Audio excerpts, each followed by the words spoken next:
So as new chapter, yes, as new chapter it is current electricity, a fresh new chapter. So all these 1918 students who are using their Instagram, WhatsApp और जिनका कटने वाला है बहुत ही ज्यादा जल्दी, वो अपना सारा कार्यक्रम छोड़ के जरा स्क्रीन पे आ जाए फटाफट एकदम। ठीक है चलो, any which ways we are going to work on current electricity. आज मैच चालू है ना, तो वो देख रहा हूँ। आज कौन सा मैच है? India versus New Zealand test series world cup. Oh, world cup start हो गया। मैंने लाइफ में सिर्फ एक ही बार वर्ल्ड कप देखा, that was in the year 2016। वो भी बिकॉज मेरे को मेरी फ्रेंड की थोड़ी सी जलानी थी, तो मैंने इसे देख लिया। वो साल ऑस्ट्रेलिया जीता था, नहीं इंडिया जीता था, नहीं ऑस्ट्रेलिया जीता था शायद, क्या मान 2016 और something, I don't remember well. वो लास्ट वाला वर्ल्ड कप था सर, क्या है देख। मैं क्रिकेट देखता नहीं और प्लस मेरे घर पे टीवी नहीं है। हम लोग टीवी नहीं यूज करते कोई भी, नो वन।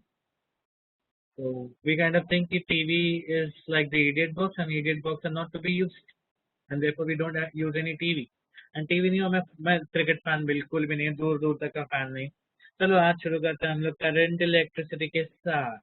इसके साथ चालू करेंगे हम लोग करंट इलेक्ट्रिसिटी के साथ, ठीक है। Let not waste time and let's understand the very basic definition of current. कि क्या कोई मुझे बता सकता है करंट क्या होता है? करंट क्या होता है?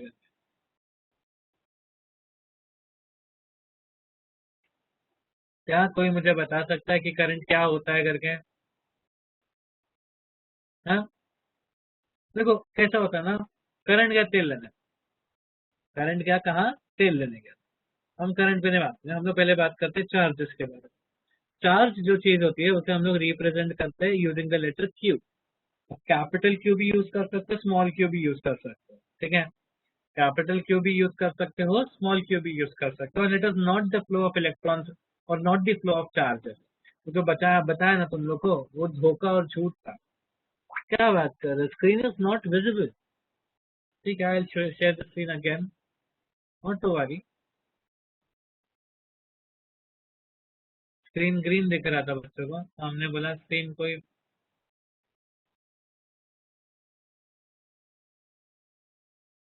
क्या अभी सबको स्क्रीन दिख रहा है बच्चों?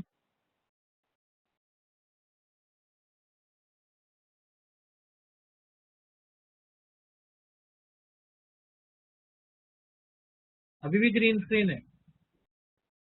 अभी तो ब्लैक कलर का स्क्रीन आया रहेगा ना, दिख रहा है, लेकिन व्हाइट बोर्ड नहीं है, ब्लैक बोर्ड है, ब्लैक स्क्रीन है। क्या बात कर रहे हो यार?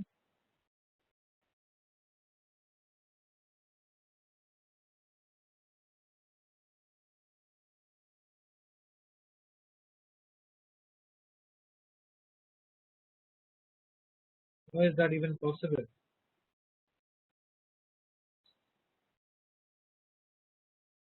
नो सर, ग्रीन है, ग्रीन दिख रहा है। Okay.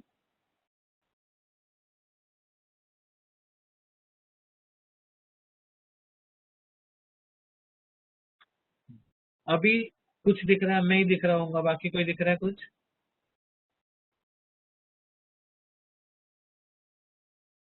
Okay, very good. Finally दिख रहा है बच्चों को। अभी ब्लैक स्क्रीन दिख रहा है।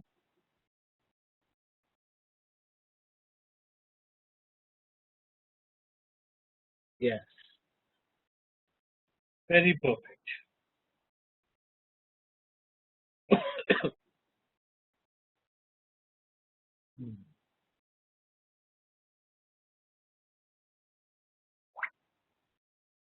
Very good, very very good,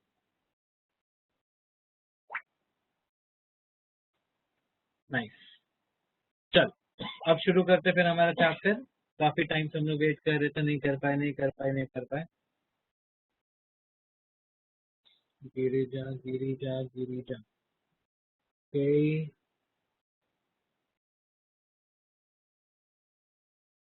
जी। गिरिजा बेटा, आपको कुछ बोलना है, आप बोल सकते हो।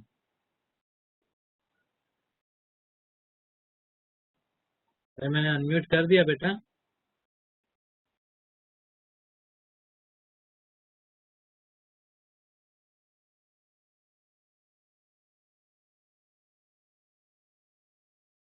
Girija, if you want to speak something, you can.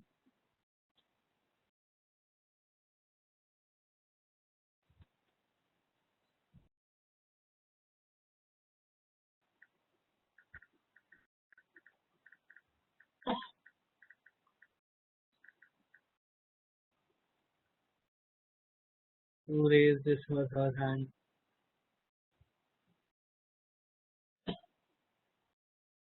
Harsh Srivastav, you wanted to ask something? Inayat Khan, आपको कुछ बोलना है? So can you give some basic knowledge? Yes, yes. आपका आवाज नहीं आ रहा है.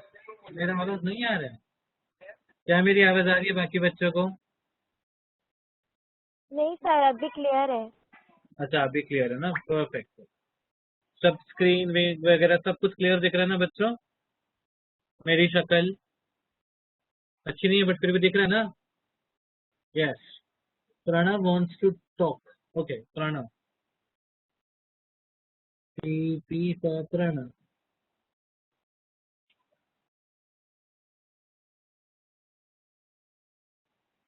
बोलो प्रणव, कुछ बोलना था आपको? अरे नहीं दिख रही है आपकी स्क्रीन.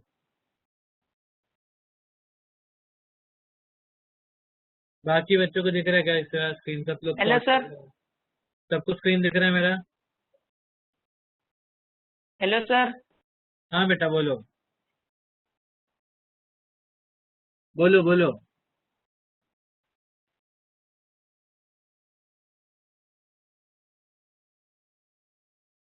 बोलो.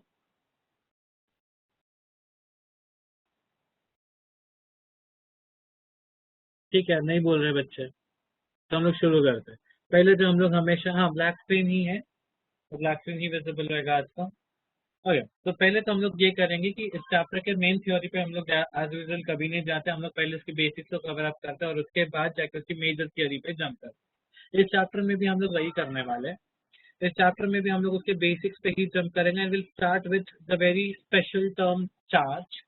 अब चार्ज जो चीज है ना बेटा, उसको हम लोग क्यू से रिप्रेजेंट करते हैं. किससे रिप्रेजेंट करते हैं? क्यू से रिप्रेजेंट करते हैं. इसको स्मॉल क्यू से भी रिप्रेजेंट कर सकते हैं, इसको कैपिटल क्यू से भी रिप्रेजेंट करते हैं. बात समझ में? अब चार्जेस के नाम पे हम कुछ पॉजिटिव चार्जेस बोलते हैं और कुछ नेगेटिव चार्जेस बोलते हैं, बरोबर? पॉजिटिव चार्जेस मतलब कौन से वाले चार्जेस हुए? एग्जाम्पल. हाँ बेटा बोलो ना.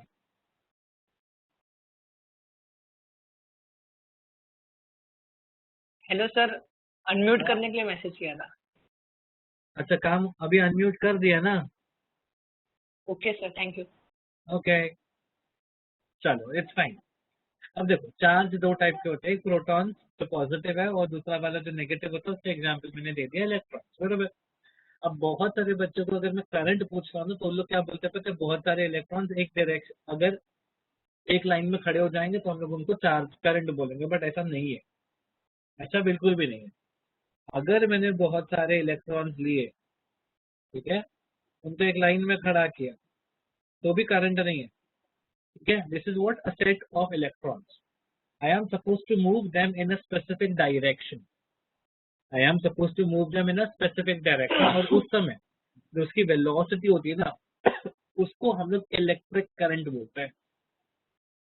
समझ में आया? जो स्पीड होती है ना इलेक्ट्रॉन्स की, उसको हम लोग इलेक्ट्रिक करंट बोलते हैं.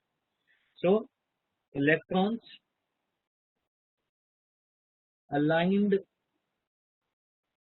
to move in a specific direction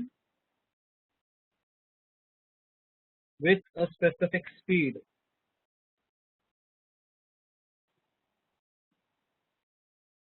gives electric current. ध्यान में रहे, इलेक्ट्रिक करंट एक फंडामेंटल क्वांटिटी है. इसका खुद का एक डायमेंशन करता है काम आई. और इसको अगर मैं बोलूँ फॉर्मूला बनाने का सोचूं इसका, ठीक है, so here is the standard formula. I will just colour it down थोड़ा सा अच्छे कलर्स में. तो इसका स्टैंडर्ड फॉर्मूला होता है ना आई का, that is charge per unit time. what it is charge per unit time. I is equal to Q divided by T. ठीक है, what is I is equal to Q divided by T. ये मेरा current का major formula आता है, हमेशा याद रखना. ठीक है, मैं इसको ऐसा नहीं याद रखता, मैं इसको ऐसा याद करता होता था, Q is equal to I T याद रखता हूँ. Q I T.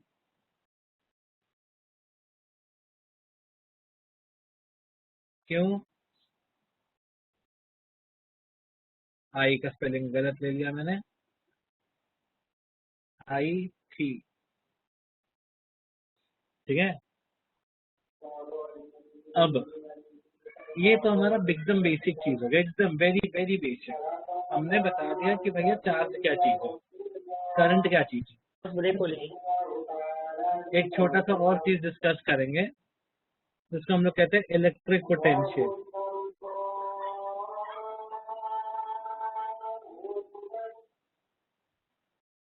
ठीक है, इलेक्ट्रिक पोटेंशियल क्या चीज है. इलेक्ट्रिक पोटेंशियल को समझने के लिए देखो, हम लोगों ने ऑलरेडी इलेक्ट्रिक पोटेंशियल किया हुआ है इलेक्ट्रोस्टैटिक्स में, ऐसा तो कोई नया फ्रेश टॉपिक है नहीं, बट फिर भी मैं बताता थोड़ा सा कि अगर मेरे को ना एक चार्ज को इन्फिनाइट पॉइंट से, एक चार्ज है जो इन्फिनिटी पे है, ठीक है, उसको एक दूसरे चार्ज के इलेक्ट्रिक फील्ड के अंदर लाना होगा, इस क्यू नॉट चार्ज को इसके इलेक्ट्रिक फील्ड के अंदर लाना होगा, तो वर्क करना पड़ेगा. The work done per unit charge is called as electric potential, is called as electric potential. ये भी हमने पढ़ा है. फिर हमने पोटेंशियल डिफरेंस सुना था. क्या होता है पोटेंशियल डिफरेंस? मान लो कि मेरे पास यहाँ पे एक चार्ज है Q. ठीक है, अब इस चार्ज Q के आजू बाजू पैरेलल, आजू बाजू ना मैंने एक सर्कल बना दिया. ठीक है, अब सीन क्या होगा पता है, यहाँ पे 2 पॉइंट ले लो A और एक पॉइंट ले लो B. क्योंकि इस चार्ज Q से इस पॉइंट A और B दोनों का जो डिस्टेंस है वो सेम है. एक मिनट रुक जाओ बच्चों.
चलो अजान खत्म हो गया, अब शुरू करते हैं. अब पोटेंशियल डिफरेंस निकालते हैं. अब मैं देखता हूँ कि मेरा जो चार्ज है ना वो सेंटर पे है, और उसके बाजू बाजू में एक सर्कल, एक स्फीयर इमेजिन कर लिया. उस स्फीयर पे मैंने कोई भी 2 पॉइंट लिए A और B. मैं देखता हूँ कि जो पोटेंशियल पॉइंट A पे है वो VA है, और जो पोटेंशियल पॉइंट B पे है वो VB है, और दोनों के बीच, और दोनों क्या है, इक्वी पोटेंशियल है. मतलब क्या है, दोनों का जो पोटेंशियल है वो सेम है. अगर दोनों का पोटेंशियल सेम है, मैंने उनको लिख लिया इक्वी पोटेंशियल, तो उनके केस में जो पोटेंशियल डिफरेंस आएगा वो आएगा 0. बात समझा? ये एग्जैक्ट सेम टॉपिक जो हमने इक्वी पोटेंशियल सर्फेसेस इसमें भी किया था, इलेक्ट्रोस्टैटिक्स में भी किया था।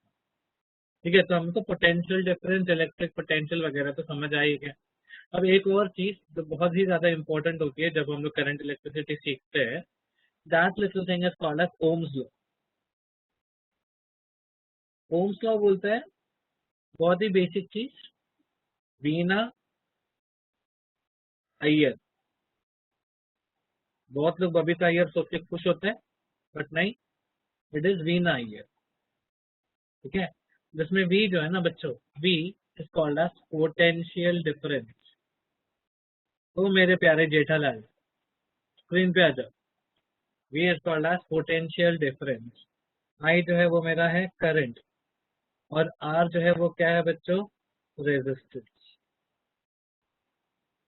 रेजिस्टेंस का यूनिट क्या आएगा, ओम। ठीक है, करंट का यूनिट क्या आएगा, ए। ए मतलब एम्पियर। तो पोटेंशियल डिफरेंस का यूनिट क्या आएगा, वोल्ट आएगा। पोटेंशियल डिफरेंस का यूनिट क्या आएगा बच्चों, वोल्ट आएगा। क्या इतना सबको समझ में, इतना जो बकवास किया मैंने अभी तक, क्या ये सबको समझ में आ गया? यहाँ पे एक चीज क्लियर है, पता है क्या, कि इफ V बिकम जीरो यानी पोटेंशियल डिफरेंस जीरो, तो करंट भी जीरो। करंट कब फ्लो होगा, जब V जीरो नहीं होगा। ओम्स ने एक चीज बहुत क्लियर बता दिया कि अगर पोटेंशियल डिफरेंस जीरो है तो उसमें करंट नहीं फ्लो होगा। अगर पोटेंशियल डिफरेंस जीरो नहीं है तो ही करंट फ्लो होगा। बस ये जो चीज थी ना, ये बता दिया हमारे किसने, ओम्स लॉ ने बता दिया। सबके भेजे में उतर गई ये चीज। किसी को कोई डाउट है इसको लेके? ठीक है, अब हम लोग शुरू करते हैं 12th टाइम। 1642 गुस्ताव किरचॉफ नाम का बंदा था, किरचॉफ। इसने बोला अब टाइम पास हो नहीं रहा है, कुछ तो नया करते हैं। और इसने पब्लिश किए लॉ। क्या पब्लिश किए बेटा, दो लॉस पब्लिश किए जो आज तक यूज हो रहे हैं। कॉम्प्लेक्स सर्किट्स को भी सॉल्व करने में बहुत हद तक मदद कर, एग्जाम पॉइंट ऑफ व्यू से बड़ी इंपॉर्टेंट चीज है। इनफैक्ट दो लॉज में सिखाऊंगा, तो ये दोनों के दोनों लॉज जो है ना बच्चों, दो लॉज में से सेकेंड लॉ है ना, ये आपकी इंजीनियरिंग के साथ में रहेगी। नहीं सुनाई दिया? सेकेंड लॉ है ना, वो आपकी इंजीनियरिंग तक साथ में रहने वाली है, because it is going to be very very useful to engineering में भी। ये एक पूरा सब्जेक्ट है एक सेमेस्टर में, जो पूरा का पूरा किरचॉफ लॉस पे based. Basically term as basic electrical and electronic engineering. तो तुम कंप्यूटर साइंस लो तो भी पढ़ना है, मैकेनिकल लो तो भी बीडब्ल्यू पढ़ना ही पड़ता है। तो पूरा जो सिलेबस है ना उसका, वो सिर्फ किरचॉफ लॉस के ऊपर बेस्ड है। तो ध्यान से सुनना पूरा। किरचॉफ ने दो लॉ पब्लिश किए, one he called as KCL, the second he called as KVL। Kirchhoff's CL is basically Kirchhoff's current law. What is KCL बच्चों? KCL is Kirchhoff's current law, also called as first law. वहीं पे KVL is Kirchhoff's voltage law,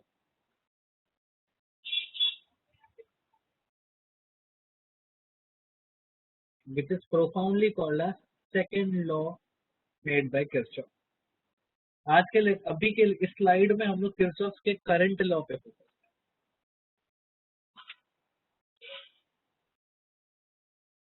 Kirchhoff's current law, it is also called as node law, also referred as junction law। समझ में आया? ये बहुत सारे नाम हैं उसी के लिए, किरचॉफ करंट लॉ के लिए। बहुत इजी सी चीज है, बहुत ही हलवा चीज है। लेकिन before that, before I teach you what halwa is, let me teach you some basic points. What is a junction? Junction क्या होता है?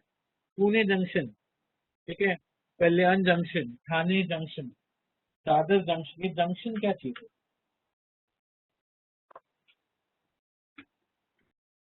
Does anybody know what a junction is?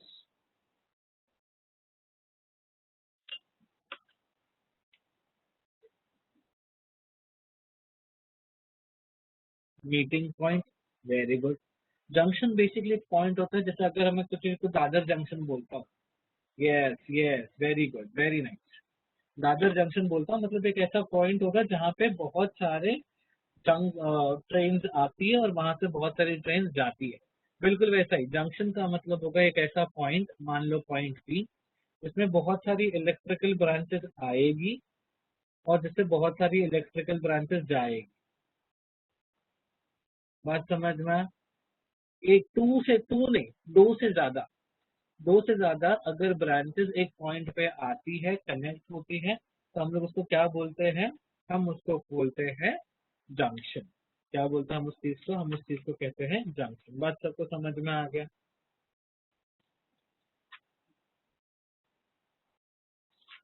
है ना? तो हम लोग, क्योंकि आज मैंने बोला कि हम लोग करंट डिवाइडर लॉ पढ़ रहे हैं, तो सबसे पहला पॉइंट जो होता है वो जंक्शन होता है। अब जंक्शन पे क्या देखा जाता है ना, कि incoming charge is equal to the outgoing charge. जितना करंट आएगा उतना करंट चले जाएगा। मतलब जंक्शन के ऊपर यानी पॉइंट पी पे, therefore at point P the amount of current, the total of current is zero, क्योंकि कोई भी करंट वहां रुकेगा नहीं, वहां से करंट है वो आगे चले जाएगा। किसी बच्चे ने हैंड रेज किया, बिंदास पूछो बेटा क्वेश्चन। मैं समझ में आया? जितना करंट आ रहा है उतना करंट चले जा रहा है, उस पॉइंट पे कभी भी करंट रुकता नहीं है। That is the concept. The total current at any point is the same. ठीक है, इतनी बात सबको समझ में आ गई। अब इनकमिंग चार्जेस को अगर मान लो मैंने लिखा I1 एंड I2, और आउटगोइंग चार्जेस को लिखा अगर मैंने I3, I4 and I5, then in this case I can simply say कि इनकमिंग चार्जेस I1 और I2 का जो टोटल होगा वो I3, I4 और I5 के बरोबर होगा। That means I1 plus I2 minus I3 minus I4 minus I5 will be equal to 0। जिसमें मैंने क्या किया कि इनकमिंग करंट जो था, जो भी मेरा इनकमिंग करंट था उसको मैंने लिख दिया पॉजिटिव, और जो भी मेरा आउटगोइंग करंट था उसको मैंने क्या लिखा बेटा? नेगेटिव। क्या ये चीज सबको समझ में आ गई? इतना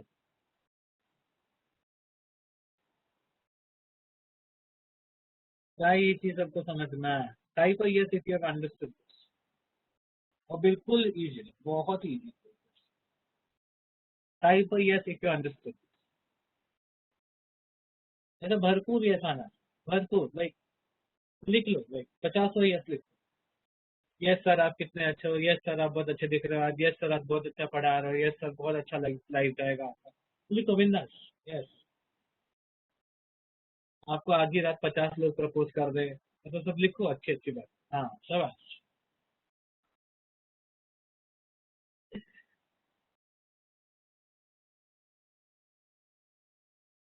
चल अब और सम्स करते हैं। चल एक एग्जाम्पल कर।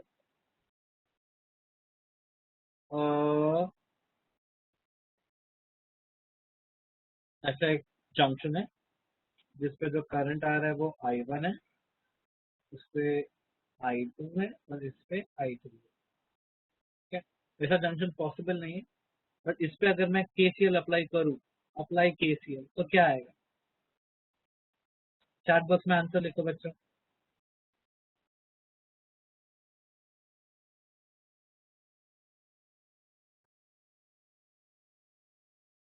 रेहान, रेहान कुछ बोलना चाहते हो बेटा आप? चैट बॉक्स में लिख दो, अगर आपको अनम्यूट करना रहेगा तो मैं कर दूं। फॉर्मूला क्या है KCL का? The total sum of all current is zero. यही तो फॉर्मूला है। यस, इनकमिंग करंट कौन है? I1, I2 और I3 जो है वो मेरे इनकमिंग करंट है। उनको टोटल करने का, और टोटल आंसर जीरो के बरोबर होना चाहिए। सिर्फ I1 plus I2 plus I3 is wrong. I1 plus I2 plus I3 equal to zero is important. ठीक है, अब ये तो इजी क्वेश्चन था यार, कोई भी कर लेता। अब मैं क्वेश्चन दे रहा हूँ, मैं चाहता हूँ कि तुम लोग सॉल्व करो उस क्वेश्चन को। ठीक है, एक सेकंड रुको।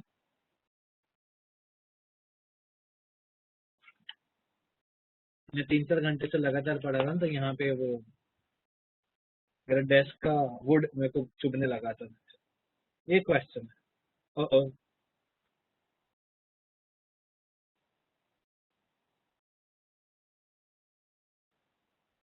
अब इसमें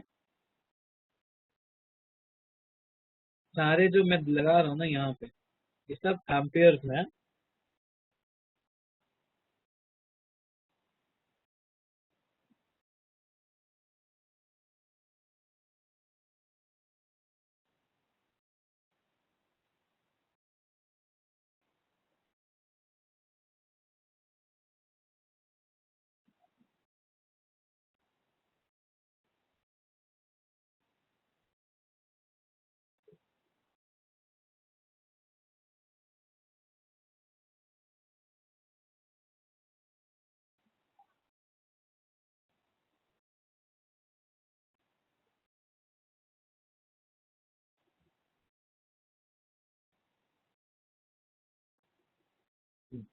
मेरे को I1, I2 और I3 का वैल्यू चाहिए।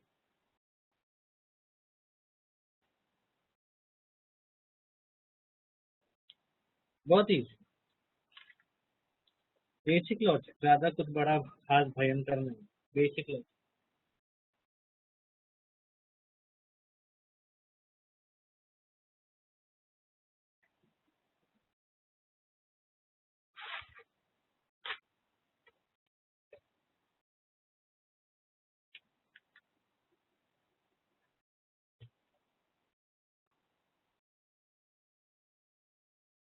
सोचो,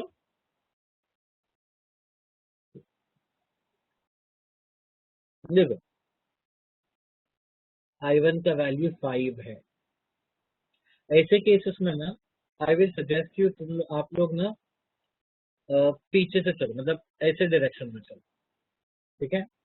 यहाँ पे अगर तुम लोग देखते हो ना, सबसे पहला पैरामीटर, यहाँ पे 2 एम्पियर जा रहा है और यहाँ पे 3 एम्पियर जा रहा है, तो ऑब्वियस सा बात है I3 जो होगा, ठीक है, अगर वो I3 या फिर 5 एम्पियर होगा या फिर उससे कम या ज्यादा कुछ तो होने वाला, ठीक है। यहाँ तक मैं समझ रहा हूँ, यहाँ पे 2 एम्पियर है, यहाँ पे 3 एम्पियर, दोनों जा रहे हैं। अगर वो जा रहे हैं तो I3 5 एम्पियर, ठीक है। अच्छा, अगर I3 जो है वो मेरा 5 एम्पियर है, तो देखो I3 यहाँ से गया है, ठीक है, I3 यहाँ से गया है, तो जा कौन रहा है, ये देखो यहाँ से एक 1 एम्पियर आ रहा है, यहाँ से एक 2 एम्पियर आ रहा है, और I2 में कंबाइन हो रहा है, I2 plus 1 ampere plus 2 ampere, और कंबाइन होके बन क्या रहा है, मेरा 5 एम्पियर बन रहा है। तो I2 plus 3 ampere is equal to 5 ampere, जिससे मेरे को I2 का वैल्यू मिल रहा है 2 एम्पियर। ध्यान से देखो बच्चों, चोरी में मजा भरपूर है। अब मैंने मैथ्स लगा दिया और मैंने I2 का वैल्यू निकाल दिया 2 एम्पियर है करके।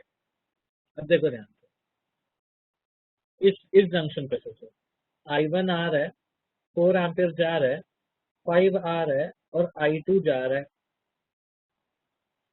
तो I1 plus 1 minus I2 is 2 ना, तो I1 minus 1 is equal to 0, तो I1 का वैल्यू आया 1 एम्पियर। हर जंक्शन पे, जंक्शन सबसे पहले, अगर नहीं समझा तो मैं फिर से बता रहा, ध्यान से सुनो सभी लोग, हर जंक्शन पे ले जाने का और KCL अप्लाई करने का, हर दूसरा जंक्शन, ठीक है।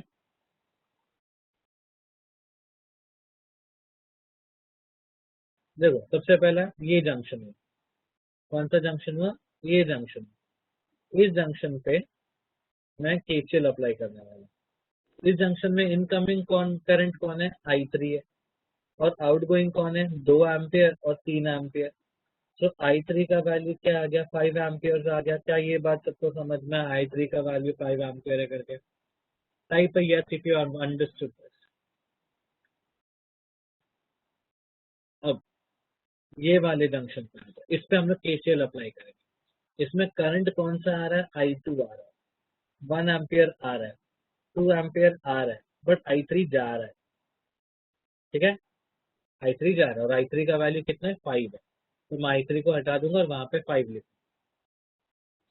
तो I2 plus 3 minus 5 is equal to 0, which makes I2 minus 2 is equal to 0। तो I2 का वैल्यू आ गया ना 2 एम्पियर,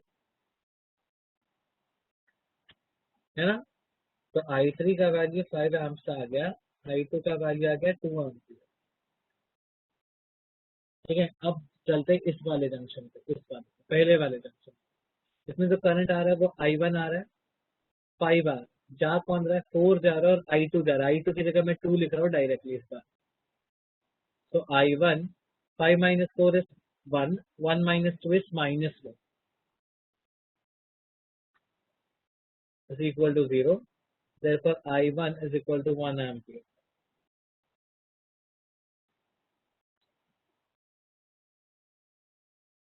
क्या ये बात समझी? क्या ये बात सबके भेजे के एकदम अंदर घुस गया है? मैंने हर पॉइंट पे, हर जंक्शन पे सिर्फ केसीएल अप्लाई किया। एक और सम करेंगे, वो भी एक अच्छा इंटरेस्टिंग सा प्रॉब्लम है ना। ये सब मैं जेई लेवल का सिखा रहा हूँ बच्चों। ये बोर्ड लेवल का तो फर्स्ट पिक पे खत्म हो गया था, ये मैं जेई का सिखा रहा हूँ। अब देखो,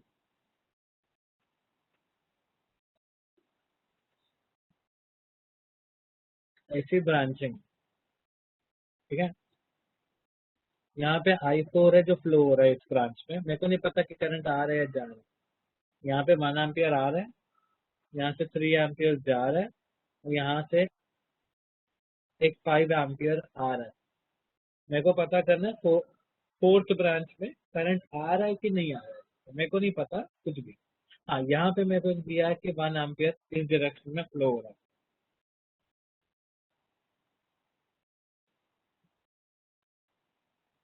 दो तरीके इसको सॉल्व करने के।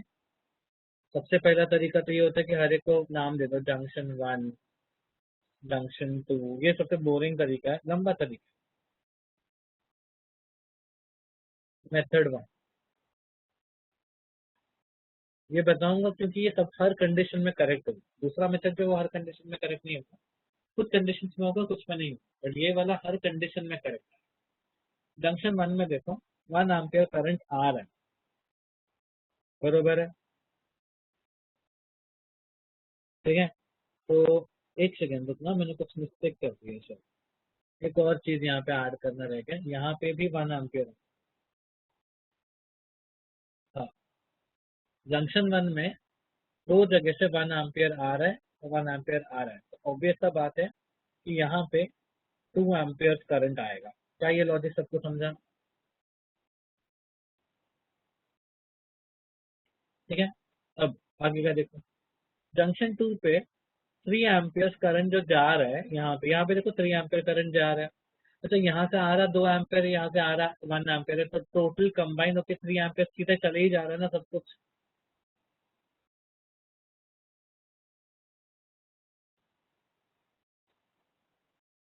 जंक्शन 2 पे कोई करंट रुक नहीं रहा, 2 एम्पियर आया, 1 एम्पियर आया, और वहां से 3 एम्पियर जो है वो चले।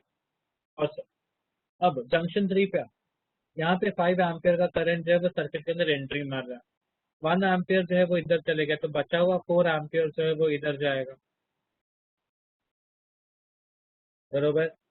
अब आगे का देखो, जंक्शन 4 पे यहाँ से 4 एम्पियर आ रहा है, जिसमें से 1 एम्पियर इधर जा रहा है, तो इस डायरेक्शन में 3 एम्पियर जाएगा। क्या ये लॉजिक समझ में आया? तो मेरा फाइनल आंसर जो है that is 3 ampere. I4 is equal to 3 ampere. ये बेसिक लॉजिक था, कुछ मेहनत करने का जरूरत नहीं था, बहुत बेसिक लॉजिक था। अब दूसरा तरीका जो है क्या पता, इसको श्रिंक कर दो, इस पूरे सर्किट को श्रिंक कर दो, वो बॉक्स होना गायब कर, बॉक्स को एक पॉइंट बना।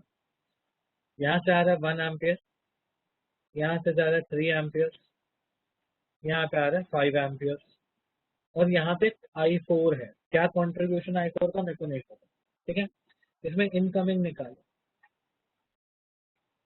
इनकमिंग कितना है? इनकमिंग है 1 एम्पियर प्लस 5 एम्पियर, यानी 6 एम्पियर का इनकमिंग है। आउटगोइंग कितना है? आउटगोइंग से 3 एम्पियर है। इक्विलिब्रियम एस्टैब्लिश करना है, तो इस आउटगोइंग के अंदर मेरे को जबरदस्ती एक 3 और एम्पियर ऐड करना पड़ेगा, तो वो कौन सा होगा? I4 होगा। I4 बन जाएगा आउटगोइंग का 3 एम्पियर। देख सॉल्व करने होगा तो 20 सेकेंड्स का टाइम लगेगा, 20 सेकेंड्स भी नहीं लगेगा सेकेंड मेथड से। फर्स्ट मेथड से जाओगे तो थोड़ा सा टाइम लगेगा, बट करेक्ट ही आएगा, गलत आंसर कभी नहीं आएगा। इसको हम लोग बोलते हैं फ्यूजिंग द सर्किट। हम जेई की भाषा में इसको बोलते हैं फ्यूजिंग द सर्किट। क्या इतना सबको समझा बच्चों?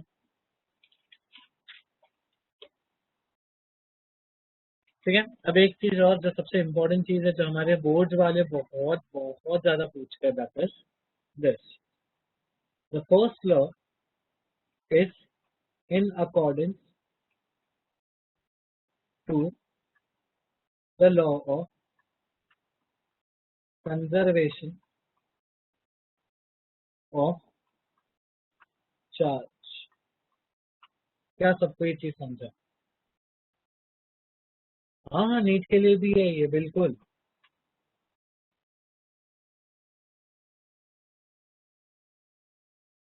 समझा कि नहीं समझा? ये सबको समझा तो यस यस यस, भरपूर यस टाइप कर दो, फिर हम लोग अगले क्वेश्चन पे बढ़ेंगे।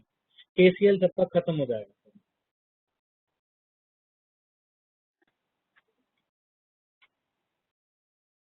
तो पता है बच्चे, दूसरे स्टेटमेंट नहीं समझा। Statement is the total sum of all current at any junction is equal to 0। यही है स्टेटमेंट। ठीक है, the total sum of all current is equal to 0। और एग्जाम्पल चाहिए?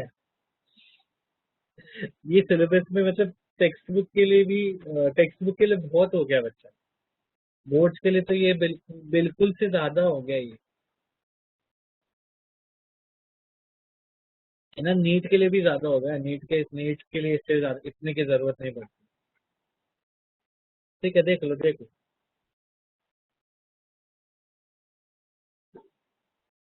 ठीक है, चल। तो please again in a short manner, मैंने क्या कहना बच्चा, मैंने सर्किट को गायब करके एक सिंगल पॉइंट बना दिया था। जितने इनकमिंग करंट्स थी उन सबको लिखा, आउटगोइंग करंट्स को लिखा, और फिर बैलेंस करने के लिए जो जरूरत है ना फिगर, जैसे इनकमिंग आया 6 एम्पियर, आउटगोइंग आया 3 एम्पियर, तो बचा क्या? आउटगोइंग में 3 एम्पियर बैलेंस करना, तो मैंने बैलेंसिंग कर दी। That was a short trick that can work in all your entrance exams. Boards के लिए इतना सब कोई जरूरत नहीं है। बोर्ड्स के लिए मैंने तो पहला स्लाइड था ना, वो सफिशियंट था केसीएल, बस। ये सब की जरूरत एंट्रेंसेस के लिए। अब चल, हम नए टॉपिक पे बढ़ते हैं। किरचॉफ का second law, Kirchhoff voltage law. Kirchhoff voltage law क्या है बेसिकली?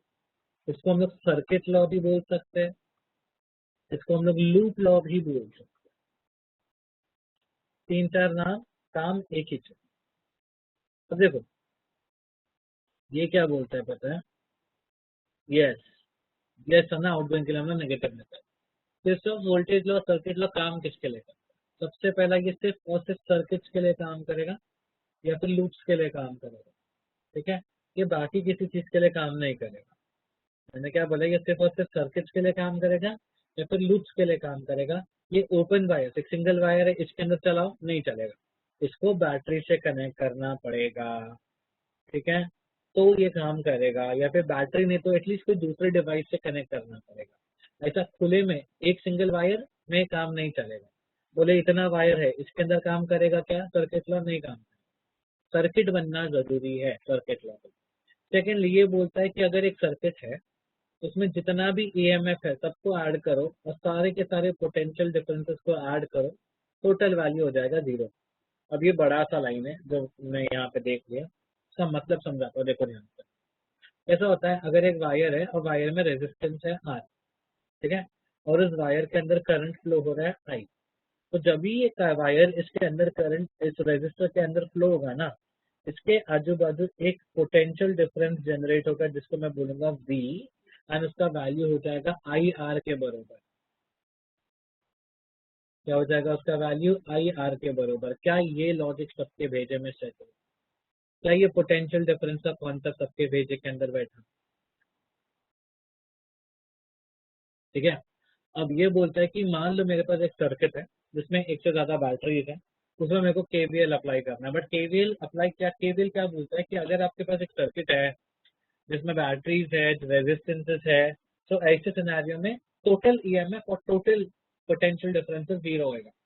समझने में थोड़ा मुश्किल हो रहा है, इस पर मैं एक काम करूंगा, एक सर्किट ड्रॉ करते हैं। इस सर्किट को देखो, उसको सॉल्व करेंगे तभी आपको समझेगा कि केवीएल कैसे अप्लाई करना है।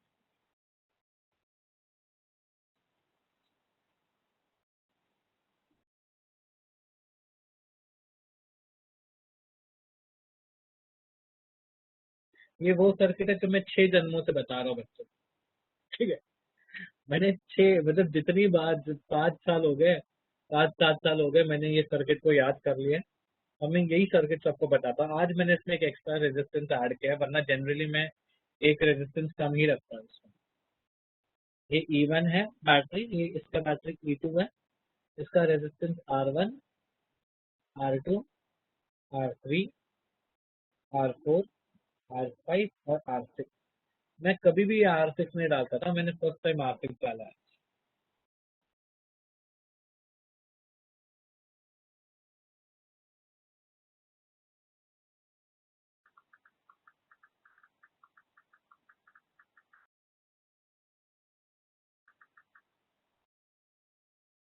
ठीक है, तो चलो केवीएल की गाथा सुनते हैं।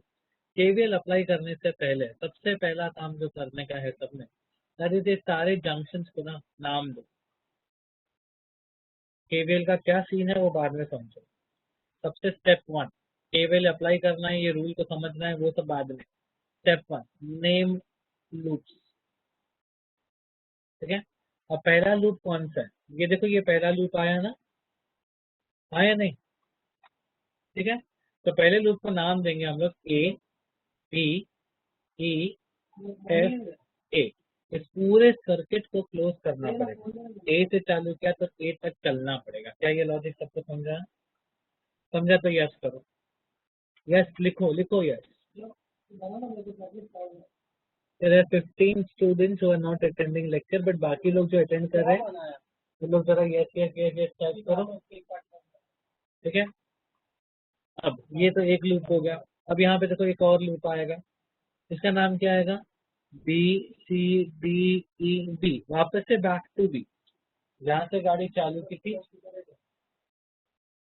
जहाँ से गाड़ी चालू की थी वहीं पे गाड़ी जो है वो खत्म है।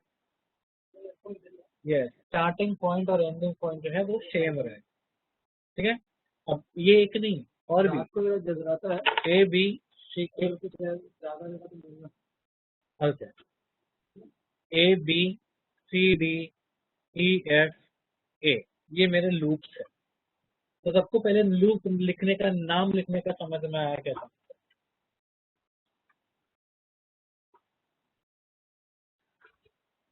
ठीक है, सबसे पहले। सेकेंड स्टेप, ये वही लॉ है जो इंजीनियरिंग तक काम आएगी।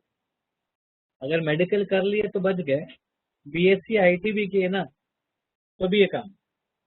मेडिकल और फार्मेसी वालों को ये काम नहीं आएगा 12th के लिए, और मेडिकल और फार्मेसी में एडमिशन लेने के लिए जो एंट्रेंस है ना, उसमें तो जरूर काम आएगा। तो this is one of the very important loss.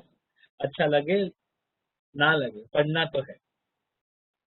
Assign polarity, polarity का मतलब क्या है? अरे प्लस माइनस देने का। देखो, तो उससे पहले ये देखो, पहले बैटरी को प्लस माइनस देना। देख रहे हो, मैंने बैटरी को प्लस माइनस दे दिया। उसके बाद करंट बना, E1 से जो करंट निकलेगा वो होगा I1। अब करंट जहाँ पे एंट्री मारेगा रेजिस्टेंस में, उसको प्लस लिखोगे, जहाँ से एग्जिट लेगा उसको माइनस लिखोगे। ये इंपॉर्टेंट सी बात है जो सबको पता होनी चाहिए। एंट्री पे प्लस, एग्जिट पे माइनस। इवन E2 से जो करंट निकल रहा है, मान लेते कि E2 से जो करंट निकल रहा है दैट इज I2। ठीक है, वो R4 में एंट्री मारेगा, जहाँ एंट्री मारा वहां पे प्लस और जहाँ पे एग्जिट मारा वहां पे माइनस। ये I1 और I2 पॉइंट बी पे मिल जाएंगे और R3 में एंट्री मारेंगे। जहाँ एंट्री मारा वो पॉजिटिव, जहाँ से एग्जिट मारा वो नेगेटिव। पॉइंट ई पे जैसे आया ना, I1 करंट जो है वो ऊपर चले जाएगा, I2 करंट जो है वो नीचे चले जाएगा और वो R6 में एंट्री मारेगा। जहाँ एंट्री मारा पॉजिटिव, जहाँ से एग्जिट लिया नेगेटिव। ये करंट I2 R5 में एंट्री मारेगा, जहाँ एंट्री मारा पॉजिटिव, जहाँ से एग्जिट लिया नेगेटिव। ऊपर आओ, करंट I1 पे, इस पे आ जाओ। ये R1 में एंट्री मारने वाला है, एंट्री पॉजिटिव, एग्जिट नेगेटिव। क्या ये सबको समझ में आया? सबसे पहला काम इज असाइन पोलैरिटी। ये यहाँ पे ना बच्चे मिस्टेक करते हैं। ठीक है, मैं थोड़ा स्लो पढ़ा रहा हूँ क्योंकि मैं जानता हूँ कि बच्चे मिस्टेक करते हैं तो फंस सकते थे। Third point, right potential differences. Sir ये क्या बकवास आप बोल रहे हो, ये कैसे लिखे? देखो मैं क्या करूंगा पता है, हाँ, ये इसके आसपास, देखो हर रेजिस्टर के आसपास में सर्कल बनाने वाला।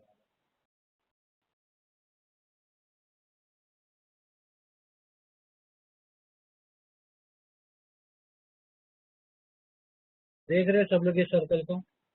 इस सर्कल के अंदर मैं उनका पोटेंशियल डिफरेंस लिखूँ। जैसे R1 रेजिस्टेंस के आसपास जो पोटेंशियल डिफरेंस रहेगा वो होगा I1 R1। आई R2 रेजिस्टेंस के आसपास जो पोटेंशियल डिफरेंस आएगा वो होगा I2 R। R4 के पास जो होगा वो होगा I2 R4। R5 के आसपास I2 R5। R6 के आसपास I2 R6 और R3 के आसपास आएगा I1 plus I2 into R3। क्या ये पोटेंशियल डिफरेंसेस लिखने का शॉर्ट सबके दिमाग में क्लियर होगा?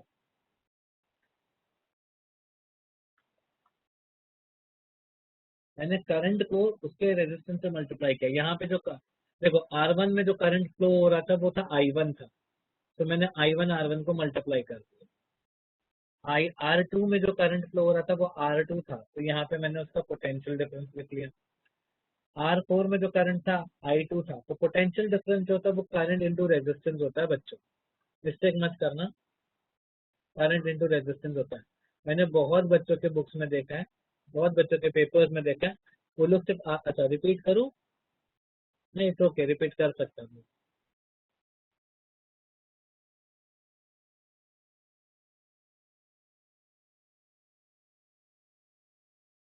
तो जब बहुत बच्चों के पेपर्स में मैं देखता हूँ मेरे को ऐसा बुरा लगता है उन लोग के। देखो सबसे पहला, जो भी रेजिस्टेंसेस है ना, जो भी रेजिस्टेंस होता है उनके बाजू में मैंने यहाँ पे एक सर्कल ड्रॉ किया।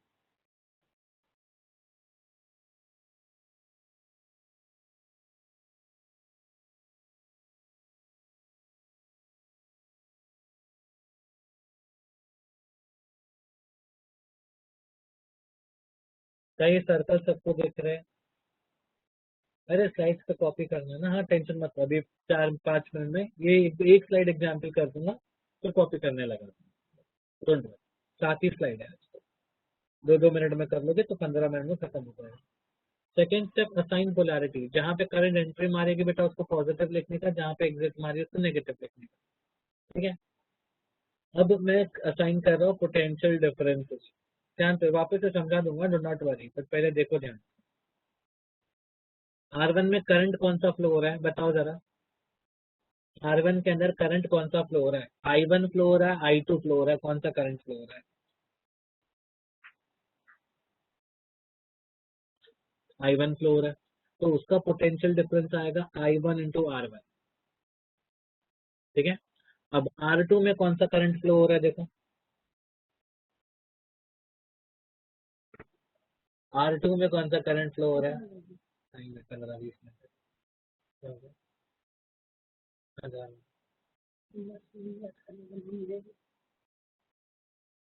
Yes, it is I2 R2, I1 R2। ठीक है, इसके अंदर जो करंट फ्लो हो रहा है वो I1 है, I2 नहीं फ्लो हो रहा है बेटा, ऊपर से आ रहा है ब्रांच।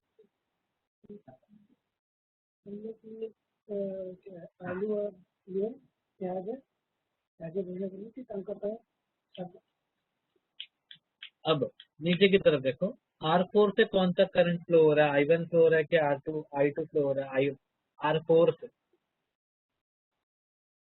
चौथे रेजिस्टेंस से कौन सा करंट फ्लो हो रहा है? I1 फ्लो हो रहा है कि I2 फ्लो? I2 फ्लो हो रहा है, तो यहाँ पे I2 R4। R5 से क्या फ्लो हो रहा है? I2 फ्लो हो रहा है कि I1 फ्लो हो रहा है? R5 से I2 फ्लो हो रहा है, so it's I2 R5।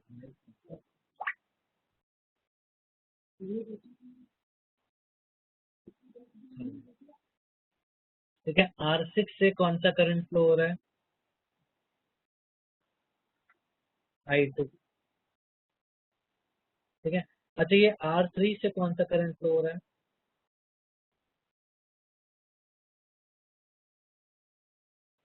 I1 plus I2।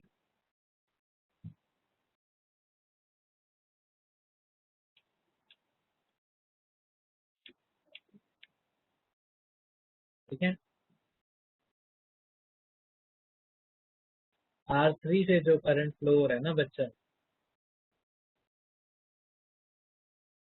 Current जो फ्लो हो रहा है that is I1 plus I2 from positive to negative. Current flows from positive to negative. जो फिजिक्स हम पढ़ रहे हैं उसमें from positive to negative flow होता है, ध्यान में रहे, मिस्टेक नहीं करना उसमें। एक्चुअल फिजिक्स की हम लोग बात ही नहीं करते, हम लोग लिखते हैं फ्रॉम पॉजिटिव टू नेगेटिव, तो आप पॉजिटिव से नेगेटिव लिखते। इतना हो गया ना, अब अप्लाई करते हैं केवीएल का भी। मैं सारे ग्रीन स्क्रीन हटा रहा हूँ, अभी क्योंकि जगह चाहिए मेरे को,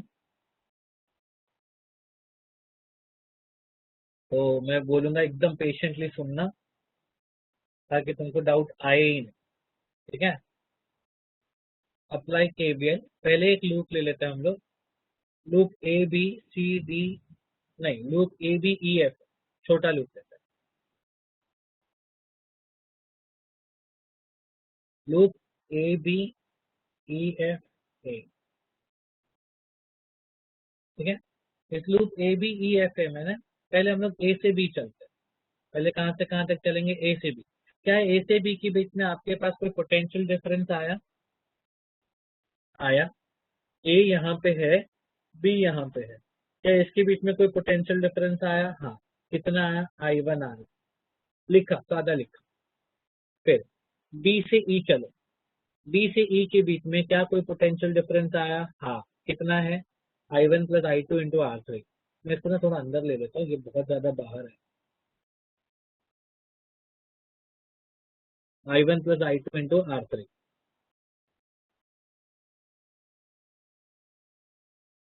फिर E से F के बीच में, E से F के बीच में कोई रेजिस्टेंस है क्या? नहीं है, तो यहाँ पे कोई पोटेंशियल डिफरेंस भी नहीं है। F से A के बीच में, F से A के बीच में एक पोटेंशियल डिफरेंस है I1 R1, दूसरा EMF है E1।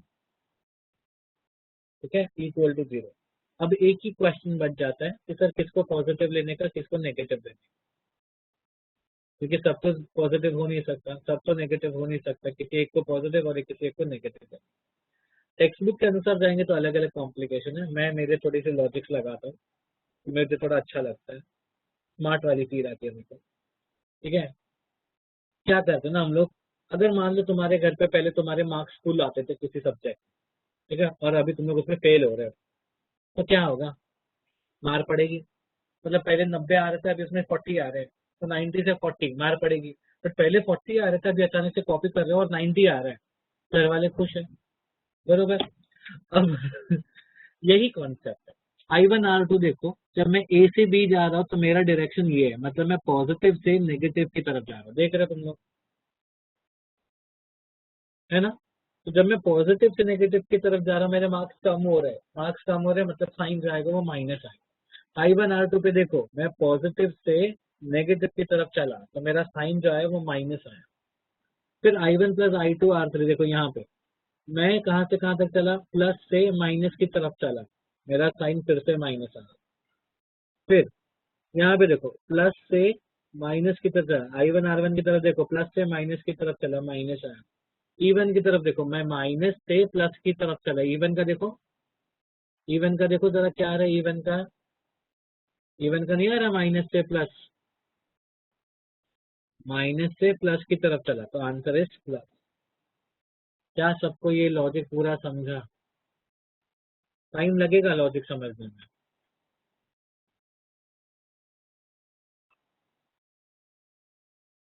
इनवर्ड आउटवर्ड नहीं, प्लस से माइनस, माइनस लिखना, माइनस से प्लस आया तो प्लस लिखना।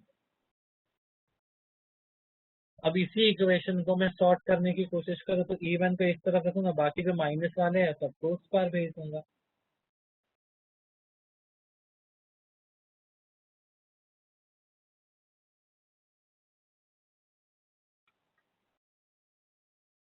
रिपीट करूँ? चल, रिपीट कर,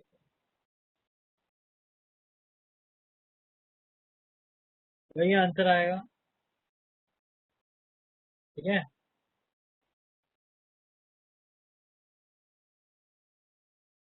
ओ,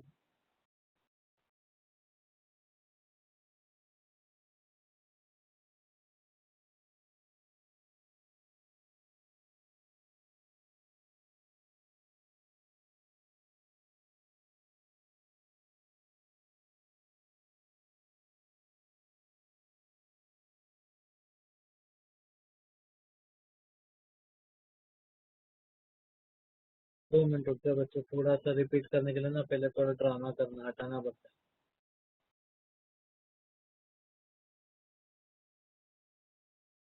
हाँ, अब लूप का नाम क्या है? ABEFA। पहले हम लोग ए से बी जाएंगे। ए से बी के बीच में पोटेंशियल डिफरेंस कौन सा है? I1 R2।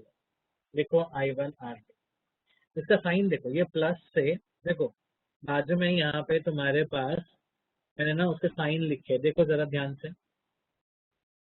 यहाँ पे देखो प्लस है, दिख रहा है सबको प्लस, ये माइनस। ए से बी जा रहे हैं तो हमारे डायरेक्शन में हम लोग प्लस से माइनस जा रहे हैं तो माइनस लिखे। फिर बी से ई जा रहे हैं हम लोग, तो बी से ई के बीच में हमारा डायरेक्शन ये है, हम लोग प्लस से माइनस जा रहे हैं। देखो यहाँ पे रेजिस्टेंस के अक्रॉस, तो माइनस, तो उसका पोटेंशियल डिफरेंस है वो लिखेंगे। फिर हम लोग ई से एफ जा रहे हैं, बट यहाँ पे कोई रेजिस्टेंस नहीं है तो कोई पोटेंशियल डिफरेंस भी नहीं। फिर हम लोग एफ से ए की तरफ जाएंगे, तो यहाँ पे एक पोटेंशियल डिफरेंस है I1R1, बट हम लोग कहाँ से कहाँ जा रहे हैं? प्लस से माइनस की तरफ जा रहे हैं, यानी हमारे मार्क्स जो है वो कम हो रहे हैं, माइनस। फिर आया हमारे पास E1। E1 हम लोग जा रहे हैं माइनस से प्लस, देखो ध्यान से, यहाँ पे माइनस है, यहाँ पे प्लस है, देखो ना, तो आएगा plus E1 equal to, that was the logic.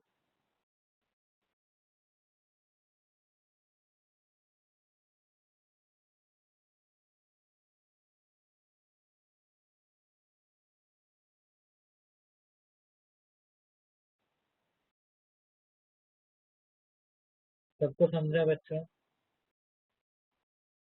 Type yes if you understood.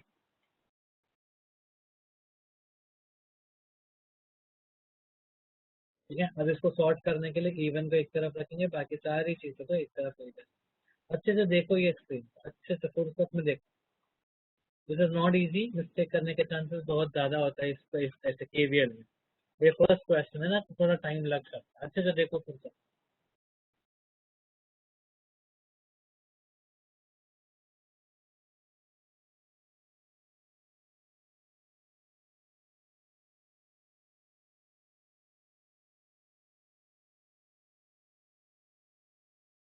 तो डाउट आए तो Q&A में टाइप करके देखो, मैं आंसर्स दूंगा सब।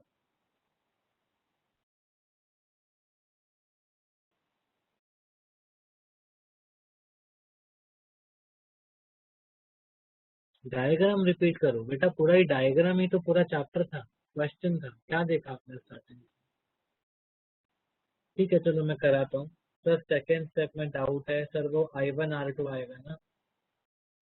I1R2, हाँ I1R2 ही आएगा, मैंने I1R2 तो लिखा है।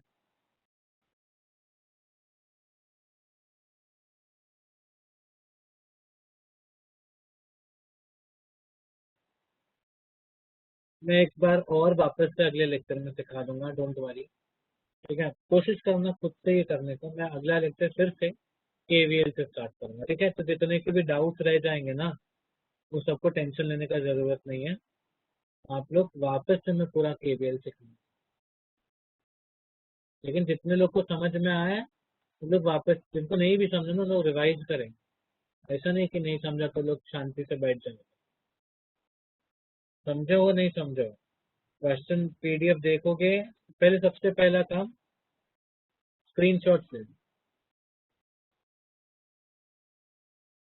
उसके बाद लिखना। स्क्रीनशॉट में ऐसे ले नहीं, मत स्क्रीनशॉट लो ही मत, लिखो। स्क्रीनशॉट लेते तो कोई लिखता नहीं, कॉपी करो।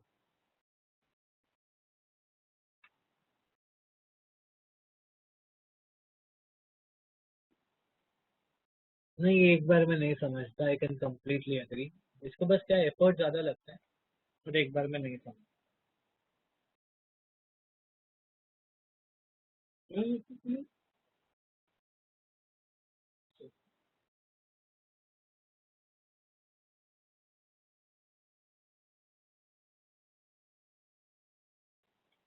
how about सब लोग है इधर सब लोग ध्यान अभी है कि छोड़ दिए पार्टिसिपेंट? आई कैन सी, हाँ सारे बच्चे हैं.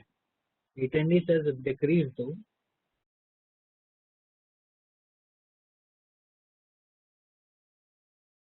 55 स्टूडेंट्स है जिसमें से 11 तो ऑलरेडी दूसरे काम कर रहे हैं.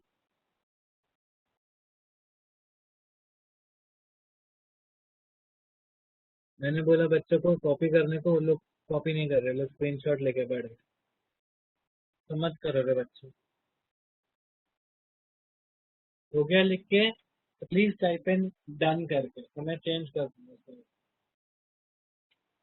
हाँ, आपके साथ ही लिख के हुआ है. Okay, previous slide. 2 मिनट रुक जाओ पूजा. पूजा लास्ट में ना सब खत्म हो जाने के बाद ना ये वो सेकेंड स्लाइड पे आ जाएंगे आप. ठीक है. मेरे साथ मत लिखा करो, मेरे बाद लिखा करो, वरना बहुत सारा डिटेल्स जो है ना समझ में नहीं आए.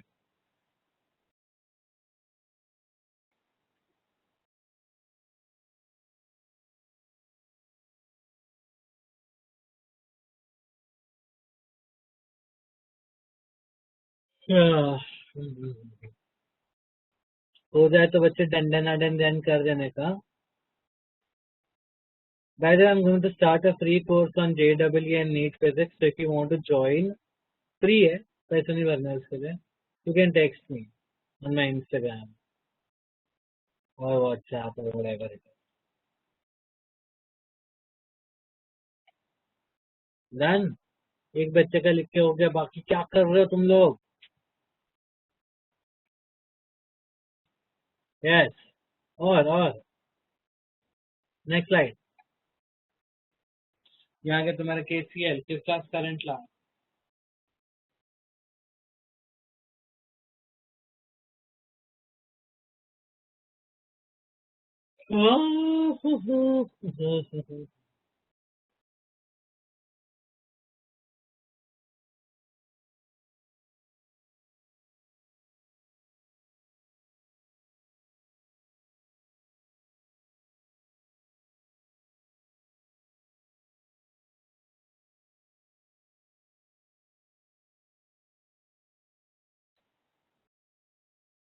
मैम PDF भेजते हैं रोज जो आप सिखाते हो तो ठीक है, बट यहीं पे कॉपी कर लेना कभी. ये तो ना बच्चे घर जाने, एक बार लेक्चर खत्म होता तो ना एनर्जी होती है ना मूड होता है पढ़ने.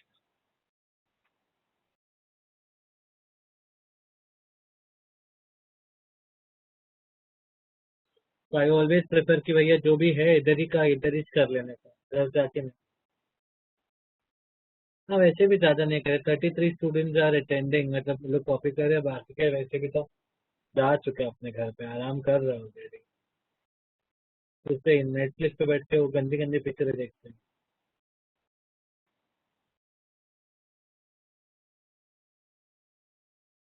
नहीं, I am waiting for like only 3. तो जब यहाँ पे 36 स्टूडेंट जो है जो एक्चुअली कॉपी कर रहे हैं, मैं उनके लिए खाली वेट कर रहा हूँ.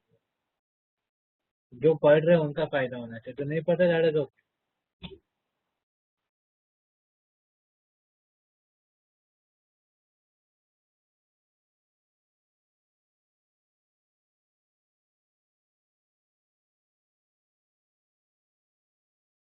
जिनका लिख के हुआ लोग जा सकते हैं बिंदास.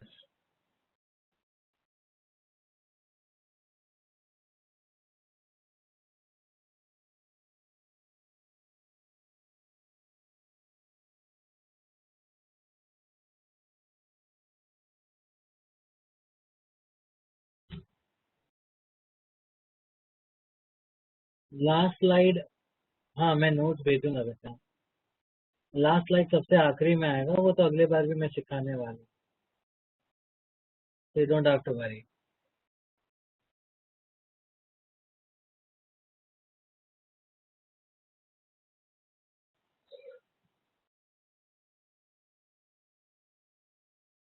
Thank you.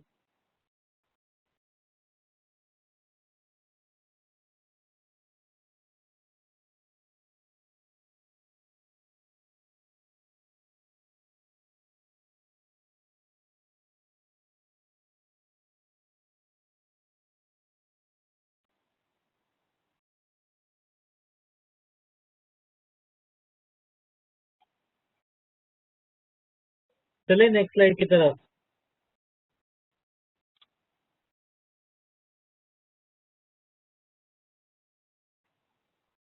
Should I?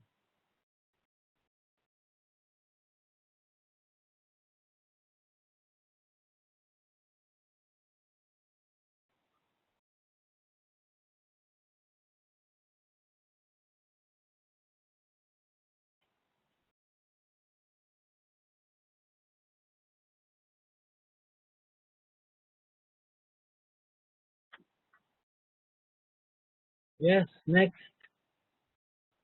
और ये फाइनल स्लाइड होगा, इसके बाद वाला जो स्लाइड है वो मत कॉपी करो, वो मैं अगले लेक्चर में सिखाऊंगा ना वापस से, तब कॉपी। ये कॉपी करके बाय बोलो और फिर जा सकते।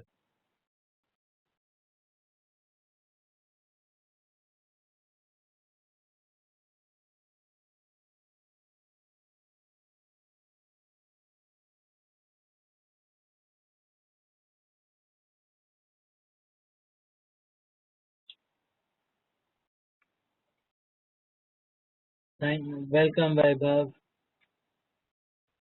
हाँ मामा, आस्ते आस्ते।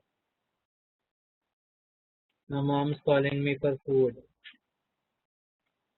जल्दी जल्दी लिखो।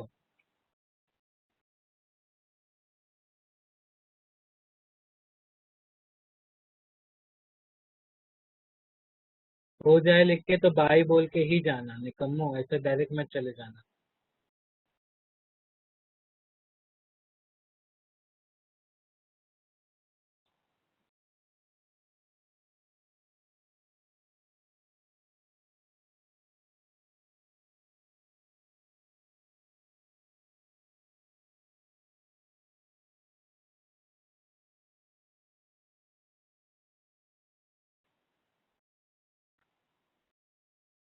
बाय श्वेता।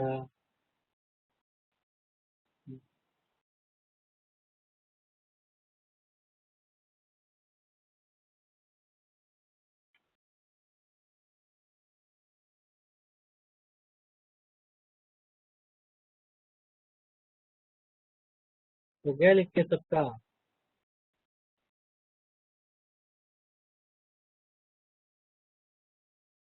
हुआ क्या? ओके बाय उदय।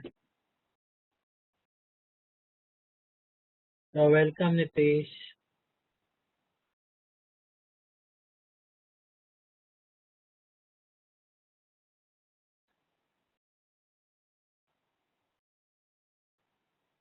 बाय निखिल।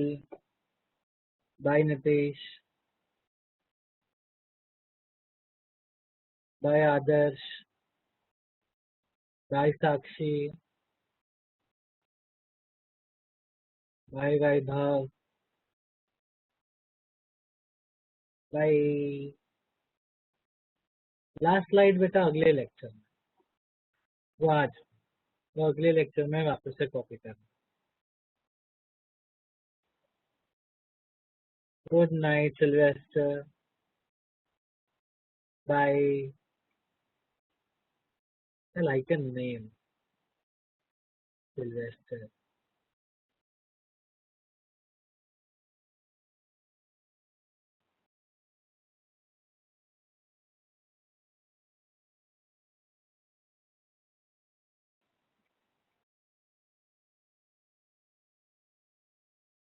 देखिए बात सारे जो कॉपी कर रहे बच्चे लोग खत्म हो गया, तो अभी हो गया ना सबका।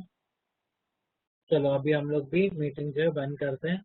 आज के लिए इतना ही, अगले लेक्चर में मिलेंगे जहाँ पे हम लोग और बहुत सारी चीजें डिस्कस करने वाले होंगे। ठीक है, चलो बच्चों बाय बाय।